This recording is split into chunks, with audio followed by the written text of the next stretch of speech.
Magandang araw sa inyong lahat mga kababayan. Ako uli ang inyong abang lingkod, JDB. At pag-usapan natin itong latest survey, no? At eto nga ho ang pinaka biggest loser po rito.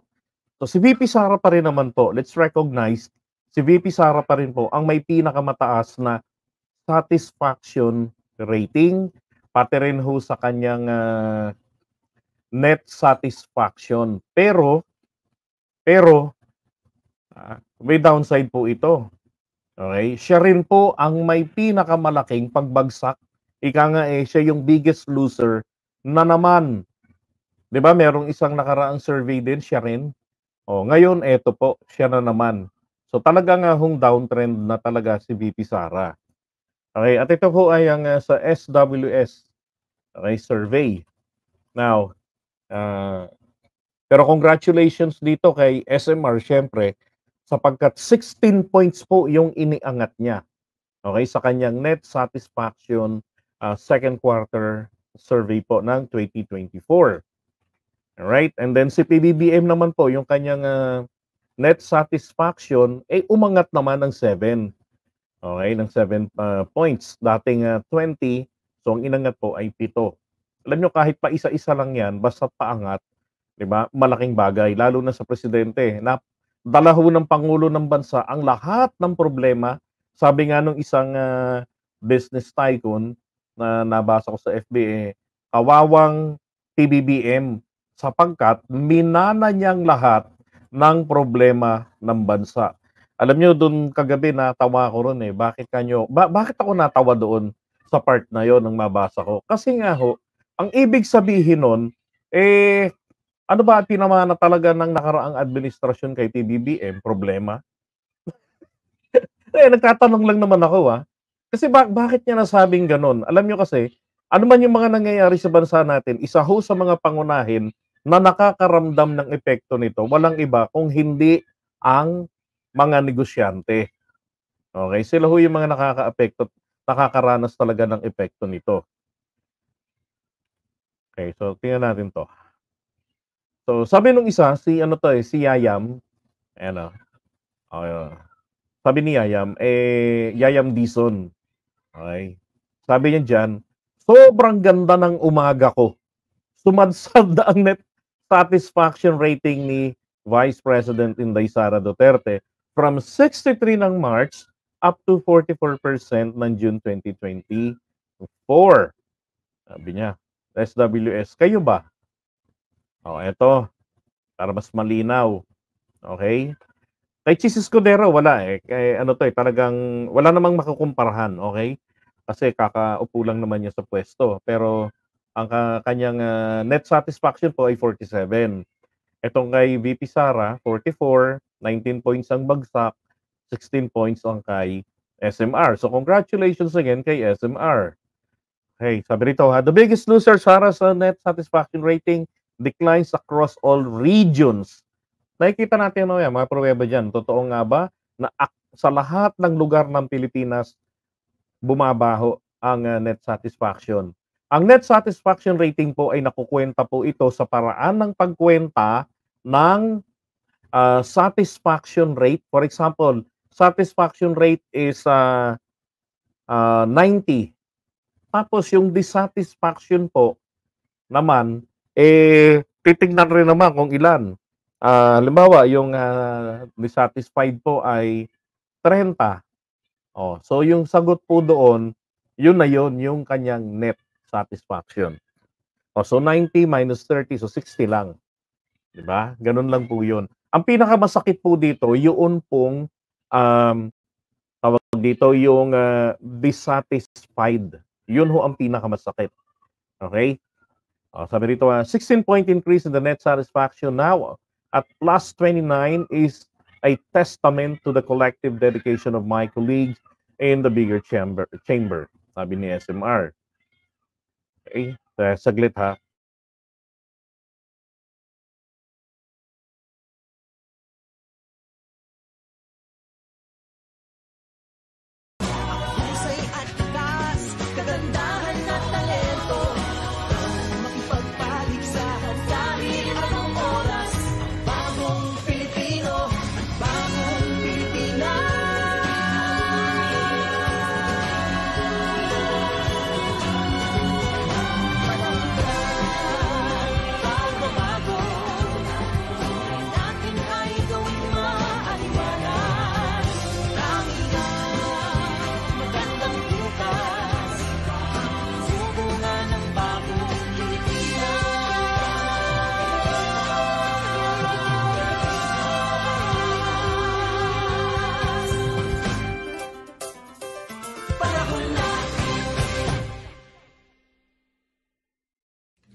magbabago, dahil sa ito ay kinakailangan tayo na magtulong-tulong, napaunlarin ang mahal nating bayan.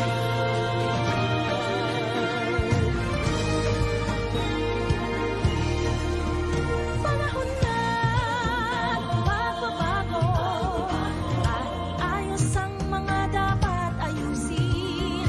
Dapat lang maging tungkulin ng bawat mamamayan dito sa atin. Ng pagbabago patungo sa pag-asenso, magsikap ng mabuti at ng kuminhawa tayo.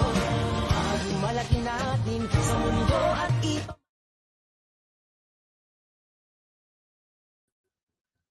Okay, I'm back. Pasensya na po kayo. Talaga nadidistract lang ako ron sa pusa na yung kay Sela. In-hit yung pusa eh. Talagang makulit.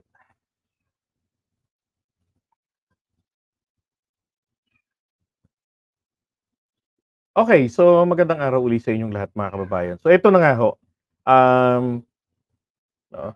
Ito naman po yung nirereklamo nila. Kasi hindi ko naman din maintindihan kung bakit ba naman po itong grupong Bagong Pilipinas Good Governance at saka itong Bagong Pilipinas Good Governance ito ho pahamak kaya tuloy nagdi-dispute yung mga full morons. Okay? Tingnan niyo naman kasi mali naman po kasi ang ginawa nilang comparison. So etong si PBBM ang ginawa nila 55 yung plus 55 ni PBBM. Okay. Satisfaction ito diyan sa Visayas. Yan. Tapos yung ito yung satisfaction ha. Tapos kinumpare nila doon sa sa net satisfaction ni VP Sara. Kaya po dinidispute nila ito. Pero ngayon titignan naman po natin. Okay, ayan tuloy dinidispute nila. Sabi PBBM supporter social media are cherry picking. Okay? From the SWS data for their public relations materials. Yan. Mali 'Di ba? Kasi dapat po ang pag-compare ng survey ay pula sa pula, itim sa itim. Okay? Kung ang net satisfaction po ni PBBM ay plus 27, then ang kay Sara is plus 44. Then titignan nyo na lang kung alin pa yung bang nagka-problema. But let me tell you this. Overall, kahit ipagmalaki pa nila rito na VP has 65% satisfaction rate, well, I would say that PBBM actually has for me, meron po siyang 68.33 overall satisfaction. Yan po.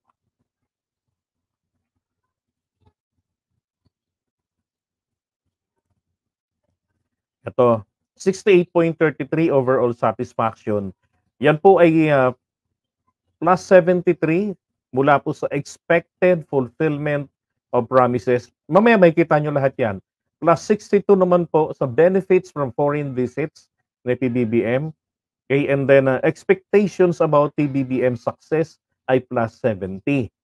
No, now, if you add this up, this 3, and then divided by 3, makukuha nyo po 68.33. Yan po ang positibo pong rate nila para po rito kay PBBM. Okay, hindi po. Bad trip nga kay Duterte yan si I.M. Dizon. So, eto na. Ngayon, eto nilabas din nila.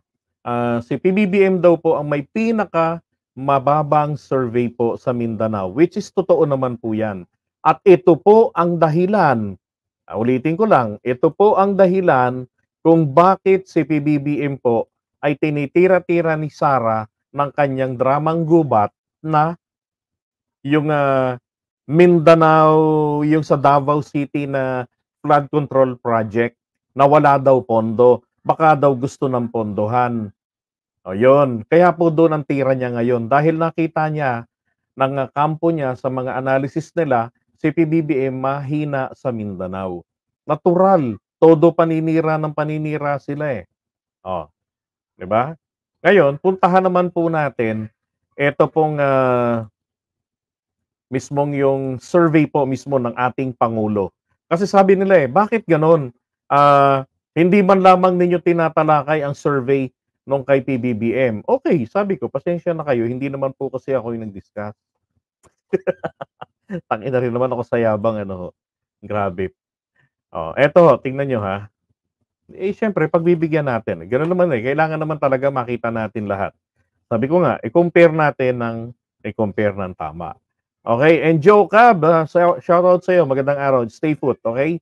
Makinig ka lang para maintindihan mo, okay? Sapagkat yun pong mga full moronics, pinaninindigan po nila ang tawag na bago sa kanila. Hindi na po sila DBS or Duterte Basta supporters. Ang tawag po sa kanilang bago ngayon ay full morons because they love to stay bobo. Ay, ano pala, mali pala ang tawaging bobo. Sabi nga po ni RSA, tawagin daw po silang mga ano, mga tawag dito, impatient. Okay? O, makinig ka lang ha, makinig ka lang. Sabi niya, ang mga tao na maghusga, huwag mo kaming otohin. Tumira ka rin. Ay, hindi po. Ako nga, tama spelling ko, kayo mali eh. Okay, so makinig ka lang ha, makinig ka lang. Stay ka lang dyan. Okay, bigyan kita mamaya ng ano, bigay mo GCash mo sa akin, bigyan kita. Padalhan kita. Okay, stay ka lang dyan, pero kailangan pumasa ka sa quiz. Okay, so ito po ay survey na lumabas po ng June 23, July 1, up to July 1, 2024. Okay, so sinasabi po rito, puntahan natin to para mas madaling maintindihan. Ito. So makikita nyo rito, talong-talo po ni Tatay Digong si PBBM. Lahat po ng mga presidente yan mula po kay Cory Aquino hanggang kay PBBM. Si Tatay Digong po, taas ng rating niya, nagsimula, di ba? Hanggang sa natapos. Pero tingnan niyo, laki ng bagsak dito, tapos tumaas, marurot din pataas. Ito kay PBBM, ayan, taas, baba, taas, baba, taas, baba, taas. Okay, ganon. Okay, so may mga ibig sabihin naman po yan. Okay? Oh, hindi ako nagche-cherry picking ha, pinapakita ko sa inyo. Okay, so rito naman sa mga ano yan lahat ng mga presidente yan. Oh, net satisfaction ratings of presidents kay PBBM plus 48, ganyan. Hindi naman natin alam kung anong issue eh. Okay? Dito, tingnan nyo ha. Public satisfaction with President Ferdinand Marcos Jr. Okay, so rito nila nakuha yung net niya na 27. Magmula po ng 20 noong March 24. So maganda po ang ibig sabihin nito, umangat ng 7 puntos. At ang kanya pong satisfied ni PBBM, talaga namang bumaba magmula po ng December 2023, yung end quarter po, fourth quarter ng 2023, 65. Pagdating ng first quarter, 50. Pero pagdating po ng second quarter, tumaas po si PBBM, naging 55. Okay? Ngayon, ang dissatisfied niya po nitong March na 31 ay bumabaho ng 3 puntos, 28 na lang. Bakit kaya? 'Di ba? So again, ang pagkwenta po ng net satisfaction, kunin niyo po itong satisfied, 55, and then ibabawas niyo po itong dissatisfied. Yan, 55 minus 28, ito po yung sagot. Now, pagdating ho rito sa NCR, ganyan, Balance Luzon, ito po yung mga ratings. Okay? Yan. So rito naman sa page 2, public satisfaction with President PBBM din. Okay, ito po yung mga age bracket. Huwag kayong mag-alala, you can study this by yourself. Nandyan po sa ibaba, mamaya after this live, yung mga links na kailangan ninyo para makita nyo po ito. So ito yung mga edad. Tumaas dito si PBBM, bumaba. Yan. So 18 to 24, 25 to 34. Yan. Okay, so ibig sabihin, umaangat po ang Pangulo natin. So 20, di ba? Sa mga matatanda, mga magsi-senior pataas, plus 40 na siya rito. Dito naman po sa 45 to 54, mula po sa 13, naging 21. Grabeng taas yun, ha. Magmula naman rito po sa 35 to 44, mula 19, naging 20. And then, dito naman sa 25 to 34, naging 12, ngayon naging 18. Okay. So, ito, tignan nyo, ha. Expected fulfillment of the President's promises. Yan. So, dito, ang naniniwala po ay na all or nearly all, okay, na yung expectation po nila. So 9, and then yung lahat ng pinangako ng presidente, naniniwala sila na ito'y makakamit, 9%, and then 17% yung most, and then yung nagsasabi naman ng meron bang ilan-ilan, ito ho ay 48%. Yung nagsasabi namang wala naman o halos wala namang nangyari, walang natupad, yan po 23. Okay? So parang nag-reflect lang yung yung nakaraang survey. Marcos supporter ka ba o Duterte supporter? Hindi na pinag-uusapan ng Dilawan ngayon, no? Because the real Dilawan is Duterte kasi naman talaga. Sila naman talaga po, isa sa mga Dilawan. PDP laban was Cory Aquino's political party. At sino po ba ang dalawang taga-PDP laban na kalaban ni Apo Lakay? Aquilino Pimentel Sr., the founder of Laban, founder of PDP, Padapa. And then Laban, the founder was Ninoy Aquino. Same purpose, to oppose Ferdinand Marcos Sr. Diba? Pero tignan nyo naman, ha, dito, yan, received extent of benefit from President's foreign visits. Yan, so very much benefit, and then much benefit, okay? And then little benefit, almost no benefit at all, 17. Ito po ang pinaka nakakatakot ditong lumaki. Okay, so kung titignan ninyo dati panahon ni Ramos, ang taas-taas po niyan. Pero dito ho, pagdating kay PBBM, so 14 noong October 2022, nung bagong simula siya. Tapos ngayon, naging 17, konti lang yung tinaas nila. Okay, yung little benefit from 30, naging 34. And then yung 39, naging 37 sa much benefit. Yung 16, naging 8. Okay, so puro positive pa rin naman. Ito naman, ang expectations about President's success. Philippines, no? So kinumpare po yung mga presidente mula kay ERAP, kay Pinoy, kay Digong, at kay PBBM. So marami naman pong mga nagsasabi na tungkol sa tagumpay niya, napakaaga pa. Totoo naman talagang napakaaga pa, 'di ba? To judge kung ano yung magiging success rate ni PBBM. Okay? So 60% po, and then yung mga nagsasabing will be unsuccessful, 18 lang, and 22 will be successful. Itong yung March 2024, the second quarter. Now, ito naman ang pinakamaganda rito. Ito yung chapter 5. Public satisfaction po ni PBBM raw by expected fulfillment of President's promise or promises mula ho ng October hanggang June 2024. Mula nung maupo si PBBM, di ba, June 30, so second, naglaro na sila ng third quarter niyan hanggang October 2022. Okay, so dito ang pecha, dito ay sa June 24. Tignan nyo, ha, ang public satisfaction po ng mga tao, dito, ha, ito yung latest, ay 81%. Okay? 81% po. Yan, para mas malaki. 81% yung dissatisfied po sa public satisfaction. Yung expected fulfillment sa mga pangako ng Pangulo, ano-ano ba yon? Siyempre, hindi kasama yung 20 pesos na bigas. So, 9 lamang po yung dissatisfied. Okay, so ang kanyang net dyan is plus 73. Nung mag-start si PBBM, nandito pa yung bagong amats pa ng mga tao na nagoyo ng mga vloggers na nagpipitch ng ginto. Pag nanalo si PBBM, magbabagong ekonomiya natin, babayaran lahat ng utang, bibigyan ng ginto mga Pilipino. May mga ganun eh. So kaya po ganun kataas, todo-todo.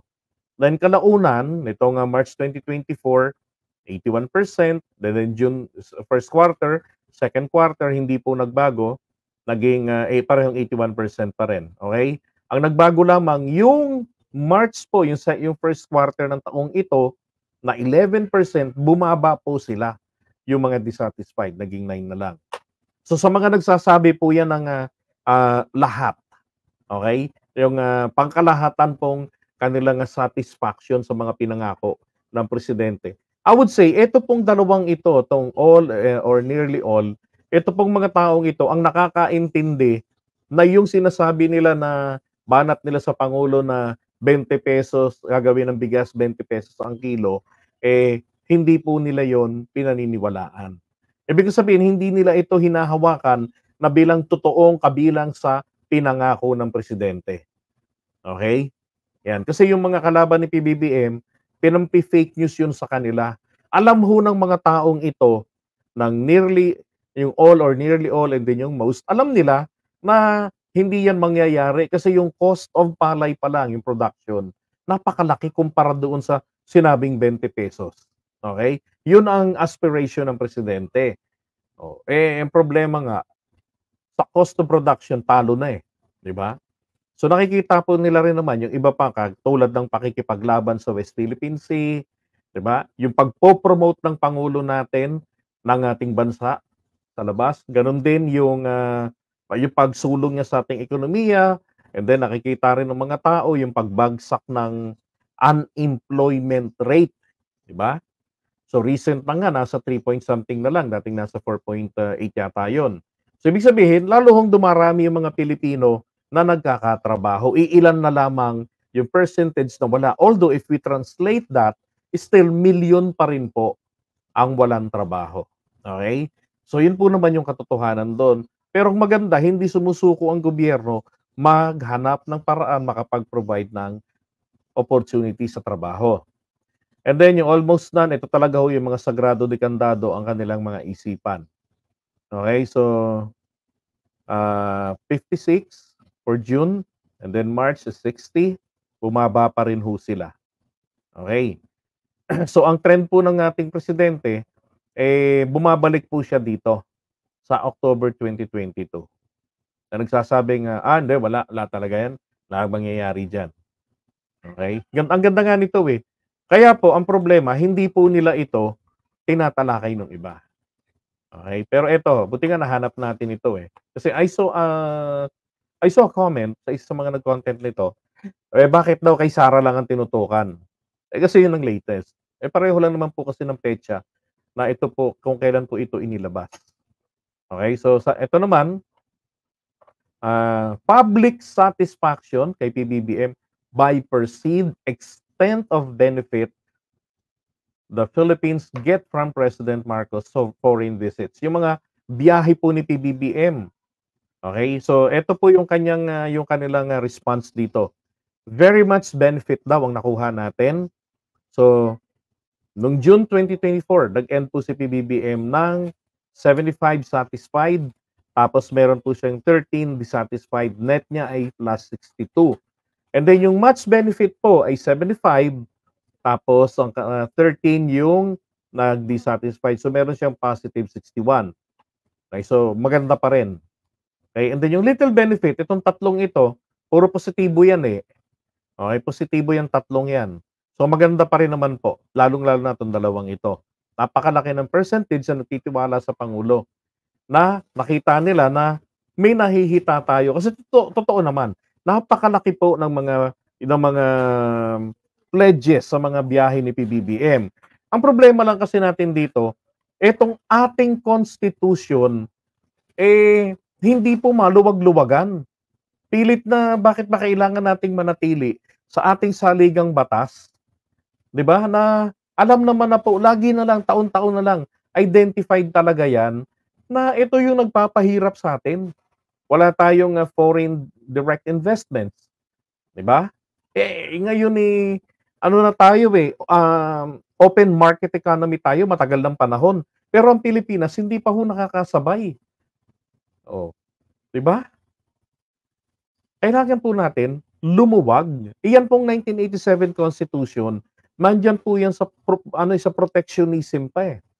Pero ang problema nga natin, marami tayong kailangan na hindi natin napo-produce at ang totoo, import dependent po ang ating bansa, 'di ba? Although nag-e-export tayo, malakas pa rin po ang ating pag-i-import, oh. Okay, so maganda sana kung maamyendahan ang ating constitution dahil po yung mga tarantadong nagsasabi na, wala naman yan sa constitution, nasa pagpapatupad ng batas yan, mga loko-loko yung mga yon. Alam niyo kung bakit? Sinabi kong mga loko-loko? Eh, sila rin naman yung mga taong nagsabi nun, eh. O, tingnan niyo ha, sabi nung isang mama, hindi ko napapangalanan, ang sabi niya ho dati, malungkot siya nun, sabi niya, "Okay, if you kung ayaw ninyo ng federalismo, okay, ayaw.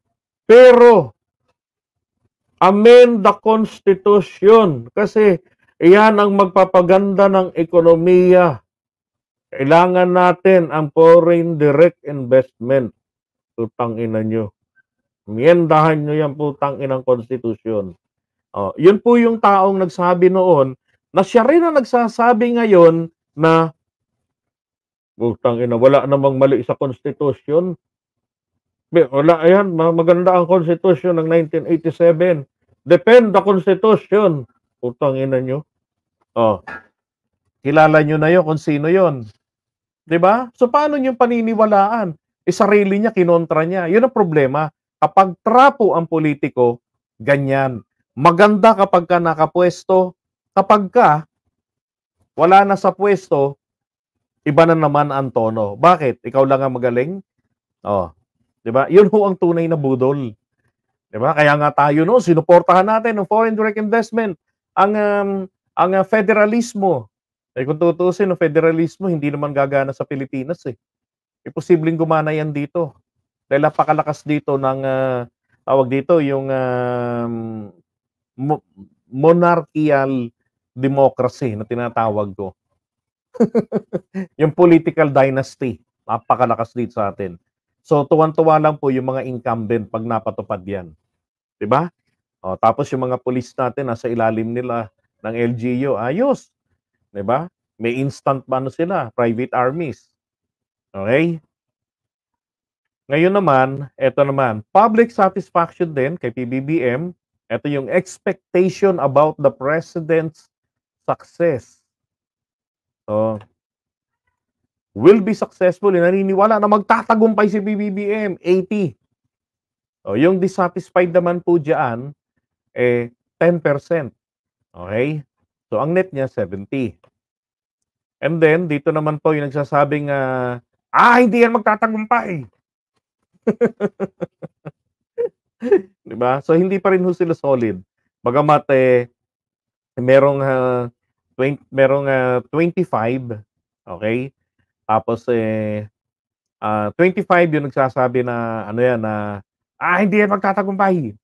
Pero hindi naman po kontento diyan sa hindi magtatagumpay si PBBM, 61. So, -36 po ang net satisfaction niyan, eh. Lang yan, bakit ba nagiging net satisfaction yan, negatibo nga yan, 'di ba? So, ang nagma-matter po rito, eto pong dalawa talaga. So, 70% ng mga kababayan natin, yung net satisfaction or 80% ng mga satisfied naman sila at naniniwala sila magiging matagumpay si PBBM. And then, eto naman pong mga kababayan natin na bukas ang puso't isipan. So, 47% sa kanila nagsasabi na napakaaga pa naman para sabihin yan. So, they're giving PBBM chance, diba, to prove himself. And then, yung mga sabing, hindi kami naniniwala diyan, dismayado kami. Yan, 29. Okay? So, gano'n. And ito naman po yung kanilang sinasabi kanina rin na si PBBM daw po ang may pinakamababa pagdating po sa Mindanao. Yan. So, Balance Luzon plus 40 and CR plus 33 and then Visayas plus 9 pagdating po ng Mindanao. Siyempre, baluarte na to ng mga mapanirang uri ng tao. Diba? At ito yung paborito ng mga destabilizers. So ito nga po yung nakita nila na mababa rito si PBBM sa Mindanao. Kaya po ang dramang bukid po ni Sara ay wala namang project na ginagawa rito. Binibitin kami. Merong na-identify ng project pero wala. Sus Maria Josep, 6 na taon ng tatay mo. Ano ba sinabi kasi ni Duterte ron? 'Di ba? Hindi ko unahin ang Mindanao. Alam mo, kahit ikaw ang presidente ng Pilipinas at galing kang Mindanao, I mean, kahit galing ka sa lugar na yan, dapat po walang maiiwan. Alam nyo naman ang Mindanao ang pinaka nangangailangan din ng infrastructure projects.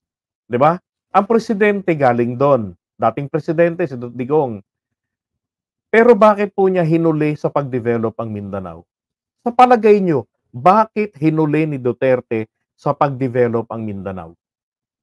Inuna yung ibang mga lugar. Alam niyo kung ano sagot doon? O di i-comment nyo. Okay? Ito ho yung sagot doon Kaya po inuna niya is simply to please, nandun siya sa please everybody. Okay? Ganon. So yung mga lugar na hindi siya kilala, doon niya pinakilala muna ang sarili niya. Pagdating ng Mindanao, kilalang kilala siya kasi kahit na sila kumakalabang sikmura, lumalangoy sa baha, lumulusong sa putikan, okay lang po yun sa kanila. Okay lang po yun sa kanila kasi nga po, they're taking proud pa rin dahil, hey, taga rito yan si Digong galing ng Mindanao. Ganon.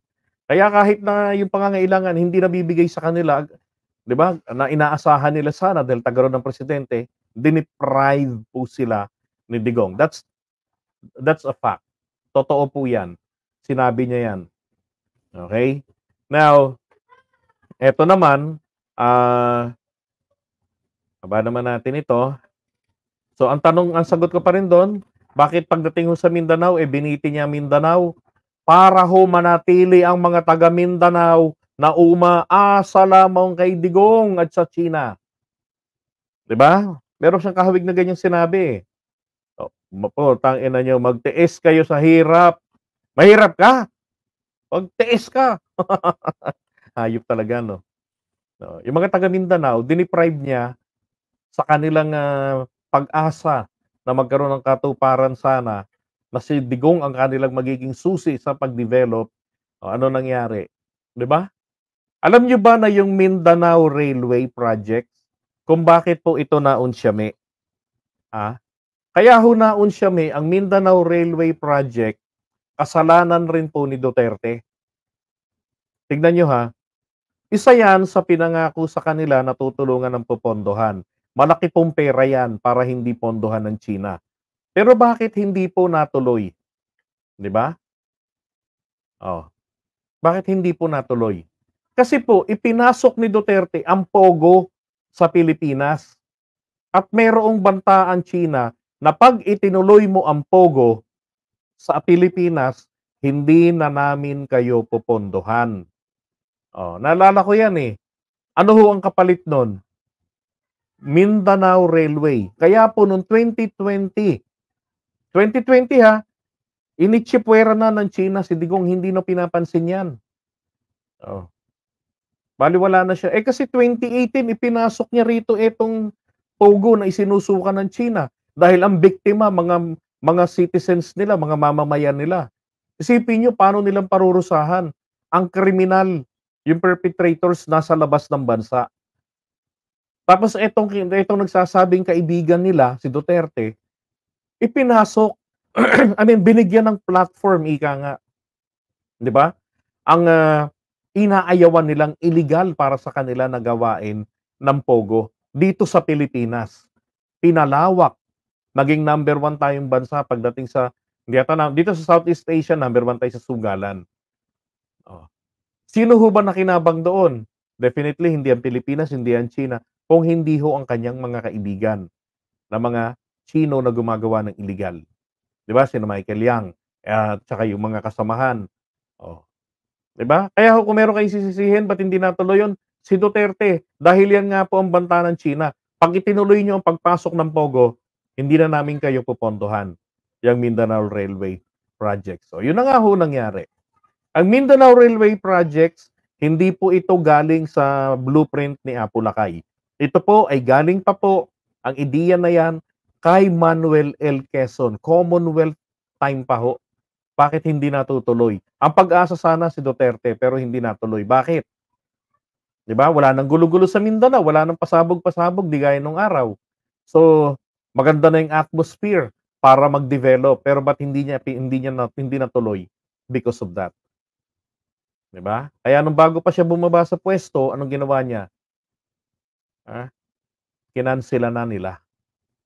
Oh, alam ko nag-cancela niya kung hindi si Dominguez, etong si Jokno, alin po sa kanilang dalawa ang nag-cancela diyan, okey? So, yun ang gusto kong maintindihan ng mga taga Mindanao. Si Digong ang nagpanatili sa inyo sa lusak.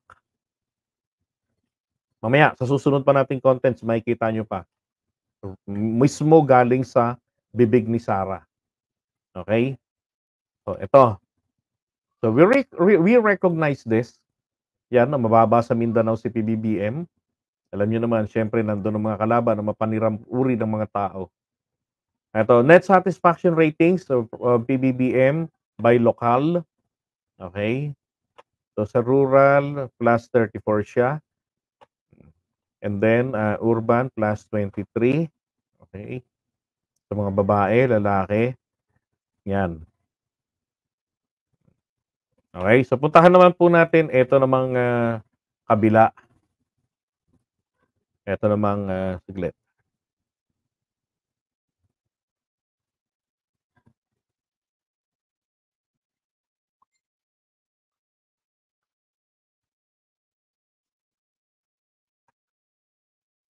Eto yung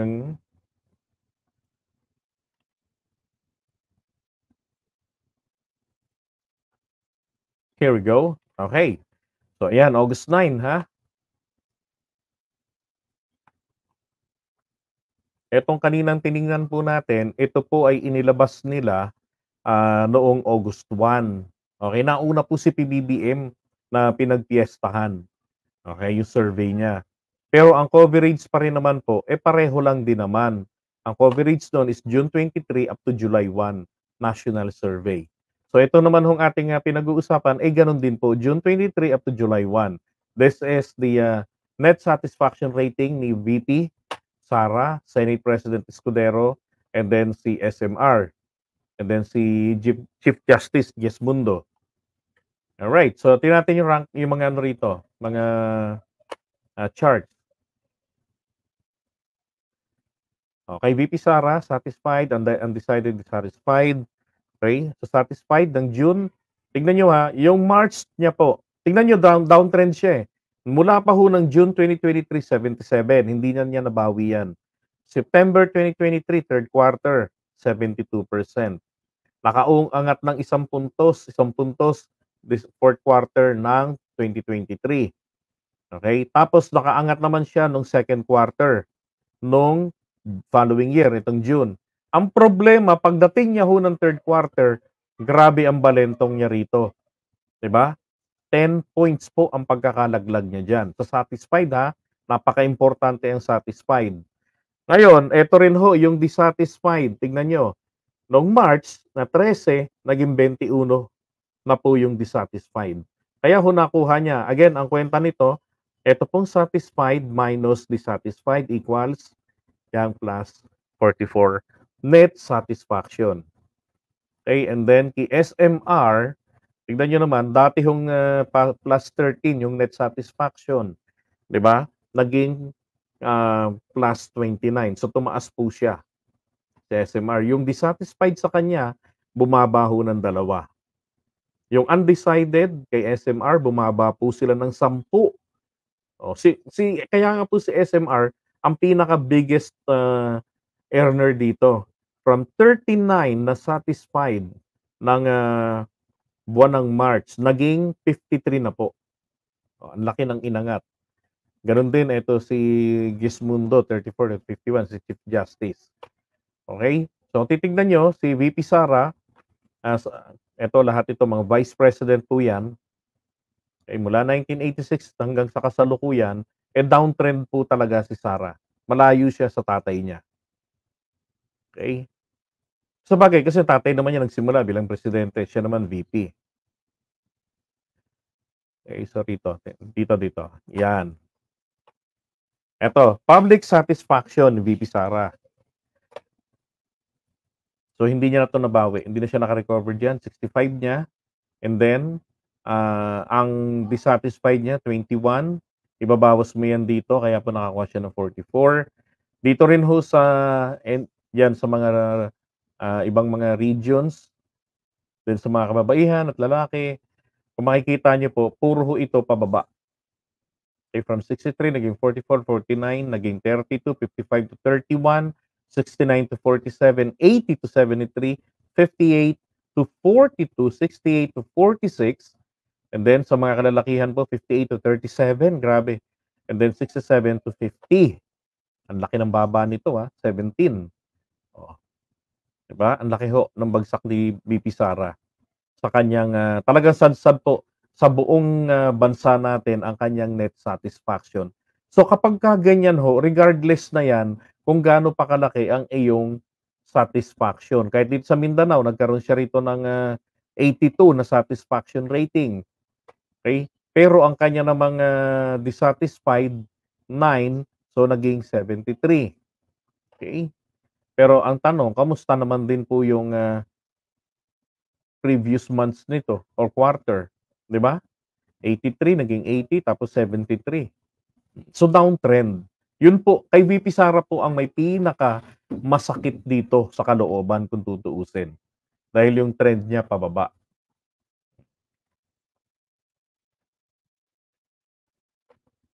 Yan, ito yung mga age bracket.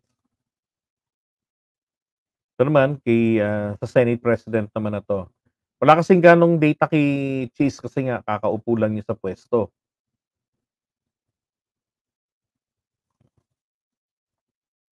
Kay SMR, okay, yan.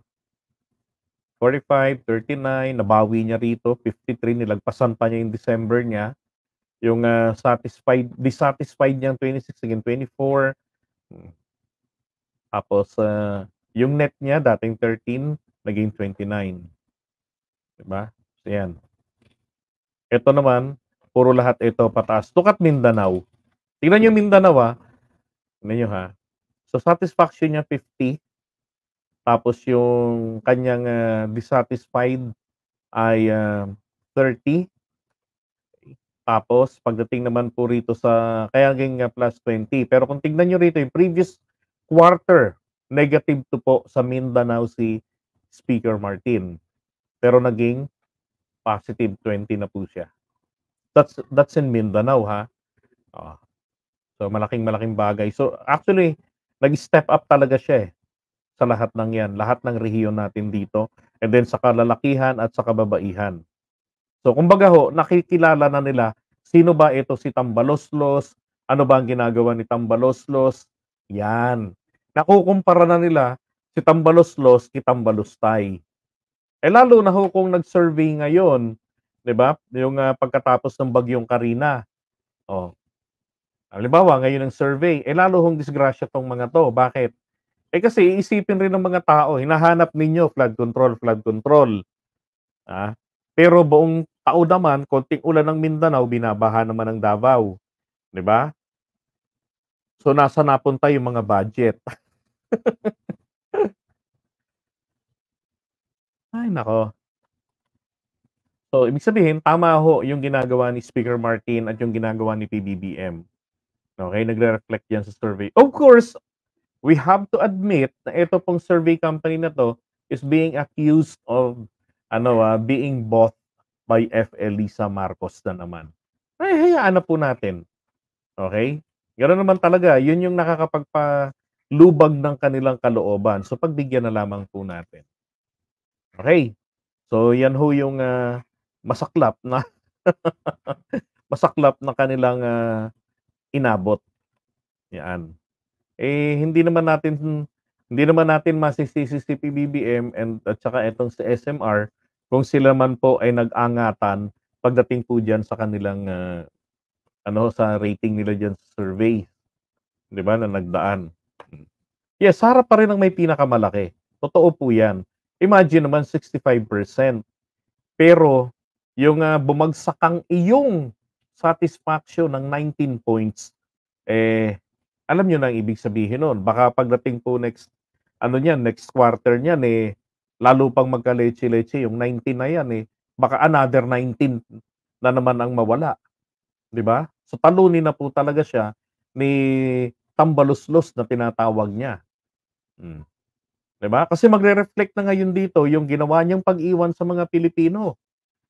Sa gitna ng napipintong, pagbaha dahil nga po ng malakas na bagyong Karina, na siyang pinagdadasal nila, ng kampo nila na mangyari para si PBBM ay mahirapan, 'di ba?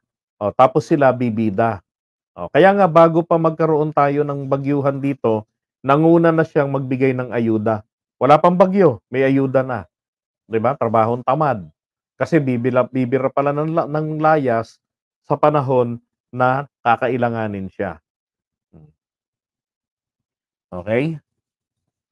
So, again, eto nakita natin, siya po talaga ang biggest loser dito po sa net satisfaction survey na 'to ng SWS. Eh, kasalanan nila, eh, ano bang pinaggagagawa kasi ng tatay niya, 'di ba? Siya rin, ano bang pinaggagawa niya? Ang, tinignan po rito mga kababayan, yun pong, pagiging niyang vice president. 'Di ba? Ano bang ginagawa ng Vice President? Ano bang ginagawa niya nung, DepEd Secretary pa siya? Dalawa 'yan, eh. Oh, so ibig sabihin, hindi lang po ang presidente natin ang hindi satisfied sa performance niya, hindi lang po tayo, 'di ba kasi nga nag-resign 'yan, eh, June 19 pero effective, 'di ba, effective ng, tawag dito, July, 19, oh. So dun palang nagpapakita na po talaga na hindi talaga niya, tawag dito, wala talaga siyang kakayanan para magpatakbo ng iba't ibang mga usapin ng ating bansa. Tinakasan niya yung DepEd. Lalo na ngayon, kung itong survey na gayon ginawa, magre-reflect dito yung kanyang, kumbaga nadulas na dila kumbaga. Ah, Pinunan niya etong sarili niyang ahensya na kung saan ang management ng kwarta ay nasa kanyang mga kamay, sa kanyang pangunguna, 'di ba? Na sinasabi niya kung titignan ninyo yung, GAA dapat mapunta sa ganitong direksyon ito, pero napupunta sa iba. Triny daw niyang itama, pero wala siyang nakuhang suporta. Lahat ba kailangan may suporta for you to stand up? Kayo, ano po ba sa tingin niyo? Kailangan ba lagi mayroong suporta, may cheering squad para manindigan ka na itama mo yung nakita mong mali? Ang ginawa ho ni VP Sara, nung makita niya raw na wala siyang makuhang walang suporta, eh, unang-una, wala ka namang ginawa, wala ka namang ni-reveal. 'Di ba wala naman siyang pinaliwanag na, "Ako po mga kababayan, nakikita ko po dito sa DepEd, ang amin pong pondo ay ginagago po ng mga tauhan ko dito. Kailangan ko ng tulong ninyo para ma-audit ito, bla bla bla. Kailangan natin ng, private auditors para mahuli yung mga tarantado rito sa pondo." 'Di ba dapat gano'n, eh. Wala naman siyang ginawang gano'n. Bagkus ngayon bumida. Bakit po niya late sinabi ito? Gano'n nga po kasi talagang galawan ng mga trapo. Nakikita na nila yung problema, 'di ba? Nakikita na nila yung problema. Hindi pa nila ginagawa na ito'y masolusyunan. They keep the problem to stay, tapos kapagka kapagka nalalapit na yung panahon ng mga halalan ganyan, that is the time na sila po ay aaksyon. Para mapakita lang na sabihin, sila po ay, anti-corruption, yung mga ganong klase. Pero ningas-kugon pa rin naman. Bakit? Gusto nilang manatili ang issue para meron silang ire-recycle na issue at balik-balikan. Oo, 'di ba? Kaya nga, hindi niya akalain sa kanyang sinabing yun, babalik po sa kanya yun, sasampalin siya ng katotohanan na wala ka talagang ginawa. Kinonsinti mo pa dahil lamang wala kang suporta. Anong suporta? Kasiguruhan na ikaw ay mapupuri? Yun naman po ibig sabihin nun, eh. If I need support, yun lang naman ibig sabihin nun, na ako'y mapupuri, ako'y maki-credit. Oh, dahil po walang gano'n, hindi niya na po inasikaso. Pinabayaan niya ng literal ang mga kababayan natin, 'di ba? 'Yan, magre-reflect 'yan sa susunod sa third quarter survey. Oh, huwag kayong magtaka kapagka hindi lang 19 yung ibawas niyan. Maganda nga kung ma-0 pa, eh. Kasi wala na siya ibang mandato ngayon, 'di ba? Wala ng DepEd.